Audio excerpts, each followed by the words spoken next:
రేపు హాలిడే ఉంది అనంగా దానికన్నా ముందు రోజు నైట్ 12, 1 అయినా నెక్స్ట్ డే మార్నింగ్ ఎవరో అలారం పెట్టి లేపినట్టే 5కి లేచి కూర్చుంటాను. అదే ఒకవేళ రేపు వర్కింగ్ డే ఉంటే మాత్రం ఎన్ని అలారమ్స్ పెట్టినా, ఎంత తొందరగా పడుకున్నా మళ్ళీ నెక్స్ట్ డేకి మాత్రం ఎన్నో అలారమ్స్ పెట్టి బద్ధకంగా లేస్తాను. నా ఒక్కదానితోనే అవుతుందా? మీతోని కూడా ఇట్లనే ఉంటుందా? అండ్ బాబుకి కూడా అంతే. హాలిడే ఉన్నప్పుడు జల్దీ లేచి కూర్చుంటాడు. హాలిడే లేనప్పుడు మాత్రం ఎంత బద్ధకం చేస్తాడో.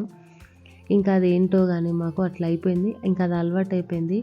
ఎంత తొందరగా పడుకున్నాను, ఈరోజు మార్నింగ్ లేవడానికి లేట్ అయింది. 6 అయింది. సో 1 అవర్ లేట్గా లేచినాను.